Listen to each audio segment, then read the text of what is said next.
Hello everyone. In the next minutes, I will explain how we go from a single decision tree, which can be unstable, to a random forest, which is a robust ensemble method. I'll keep the theory light, and I'll use one concrete numeric example. Let's look at this picture carefully. This slide explains learning as a process, not an algorithm. Step 1. Action. The human performs an action. He grips the cup. Step 2. Sensory feedback.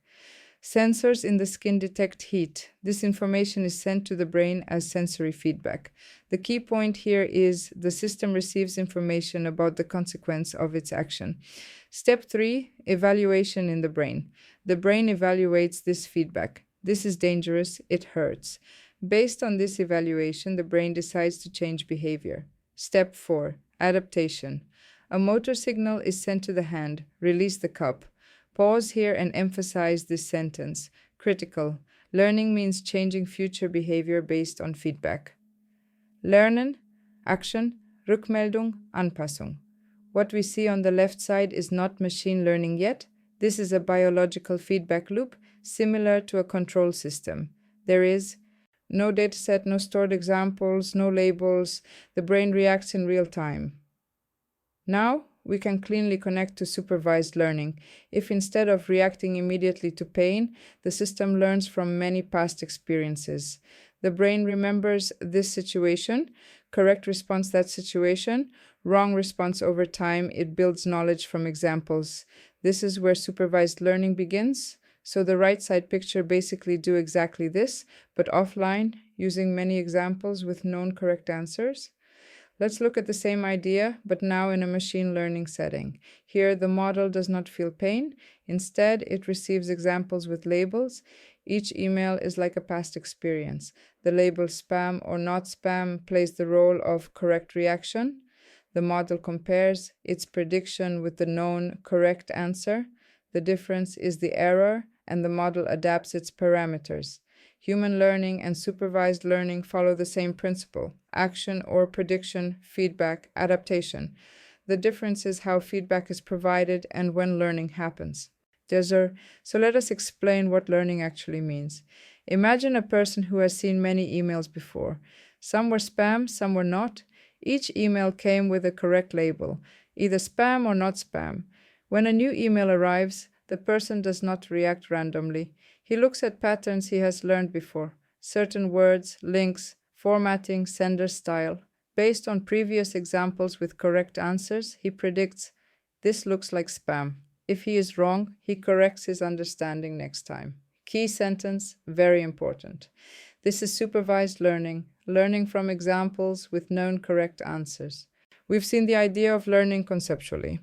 Now let's answer the key question. What does learning really mean in one picture? The goal is simple and very precise. We want to learn a function f, which connects inputs to outputs based on examples. So x is what we observe, features, and y is what we want to predict, correct answer, and our learning means approximating this function from data. Now we give the model labeled data. That means features x plus correct labels I. This is crucial. The model is not guessing blindly. It always knows the correct answer during training. Connect to earlier example, the spam one, where we have emails that come with labels, spam or not spam. These blocks are where the learning actually happens. Here, the model is our random forest. A random forest is not one rule, it is an ensemble of decision trees. Each tree learns simple patterns. Together, the forest learns a strong mapping from X to Y. Even one single decision tree in the forest lives here, inside this model block. After learning, the model receives a new input x. It applies the learned function fan, produces a prediction. IHATS FX. This prediction is not the true label. It is the model's best estimate. If the task is classification, the output is a category. For example, spam, not spam. In a random forest, each tree gives its own class decision. The forest combines them using voting. Many decisions, majority vote, final class. If the task is regression, the output is a number, not a class. Imagine we don't ask, is this email spam or not? We decided it's not spam. Then, next question. How long will it take a user to read this email?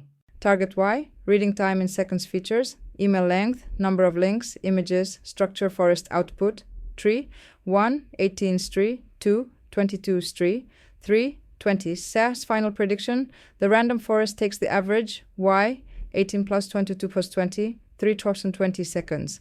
This gives a smooth, stable prediction.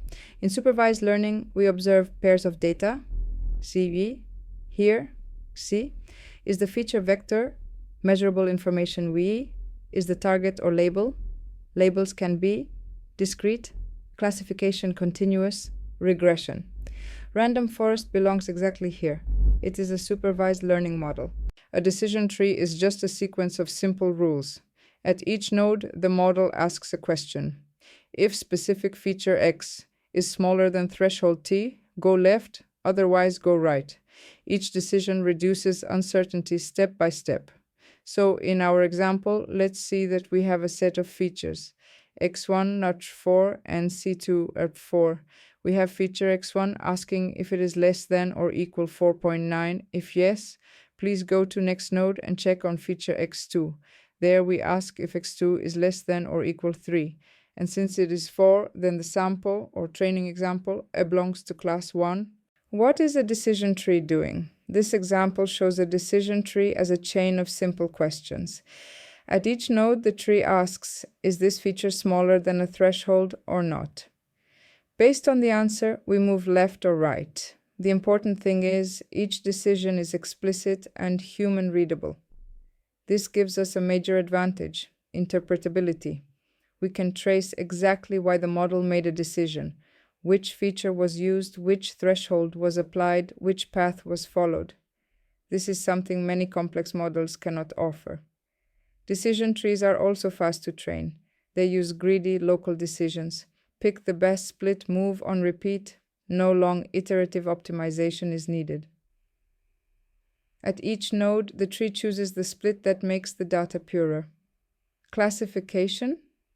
The goal is to reduce impurity regression. The goal is to reduce variance or mean squared error. In both cases, the tree tries to make the child nodes more homogeneous. Decision trees are unstable.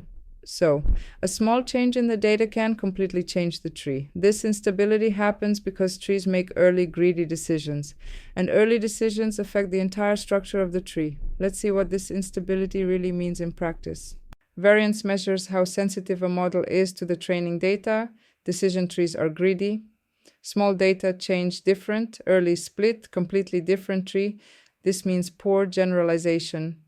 Let me show you next what this instability looks like. Same input does not mean the same training data. It means the same test sample X is given to two different trees. So the input point is identical. The trees are different because they were trained on slightly different datasets as the input is sent to two different trees. Explain clearly. Tree 1 was trained on dataset D. Tree 2 was trained on a slightly changed dataset DI. The difference between D and D can be very small. One data point added, one removed, one slightly changed. The predictions are different. One tree predicts class 1, another predicts class 0.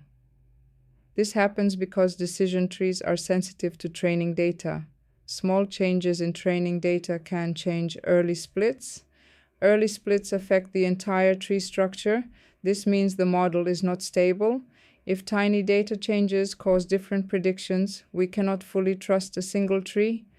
So instead of trusting one unstable tree, we ask a better question. What if we combine many trees and let them decide together? That idea leads directly to ensemble learning and finally to random forests. The same input goes into two trees. One tree predicts class 1, another predicts class 0. Nothing changed except the training data, slightly. This is not reliable. So instead of trusting one tree, we ask, why not combine many weak, unstable models into one strong decision? An ensemble trains multiple models, aggregates predictions, but for this to work, models must be different. If all models are identical, averaging does nothing. So diversity is essential here. Random forest creates diversity in two ways: different data, different features. Let's start with the data part. Bootstrapping means sampling with replacement. Each tree sees same dataset size, duplicated samples, missing samples. Each tree sees a slightly different world.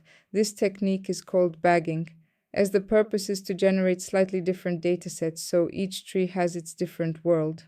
A random forest is an ensemble model built from many decision trees. Instead of relying on a single tree, we train a large number of trees and combine their decisions. Each tree is trained on a bootstrap dataset, which means it sees a slightly different version of the original data. This already introduces diversity at the data level. In addition, when each tree makes a split, it does not consider all features, but only a random subset of them. This forces different trees to focus on different patterns in the data and prevents one strong feature from dominating all trees. This combination of randomness is exactly why random forest works well. Bootstrapping creates data diversity, random feature selection creates model diversity, and finally, all tree predictions are aggregated. By voting in classification or averaging in regression, aggregation smooths out individual errors and makes the final prediction more stable. As a result, random forest keeps the interpretability and flexibility of decision trees, but significantly reduces their main weakness: high variance. Now that we understand the idea conceptually, we can move on and see how this process looks when applied to real data. A random forest is many decision trees, each trained on a bootstrap dataset. Each split uses a random subset of features. Why it works: bootstrapping, data diversity, feature randomness, model diversity, aggregation, reduced variance. Let's see how this looks with real data. Each row is one example. Each column is one feature. One tree alone may overfit. Random forest fixes this by combining many trees. First, the data is resampled. A test point is passed through every tree. Each tree gives a prediction. Some say 1, some say 0. We create datasets D1, D2, D3. Some rows repeat, some rows disappear. This is intentional. Now we add the second source of randomness. At each split, the tree sees only a subset of features. Rule of thumb: M almost equals square root of P. This prevents one strong feature from dominating all trees. Now each tree becomes truly different. Each tree, different data, different features, different structure, but all trees solve the same task. Once trained, they vote. Now if a test point is given as follows based on x1 *6.2, then it goes left to next node, and with x0 for 2.8, it is LSS that 4.3, so the decision tree given a prediction of 1. Next is 0 based on x3 value, and the last tree is 1 based x2 and x4 predict 1. Final prediction: classification uses majority vote, regression uses average, noise cancels out, signal remains. Decision trees are intuitive but unstable. Bagging stabilizes them. Random forest or bagging plus feature randomness. That's why random forest generalizes well. We started with human learning from examples, then formalized it mathematically, and finally engineered it into a robust algorithm. Random forest is not magic. It is structured learning with diversity and averaging.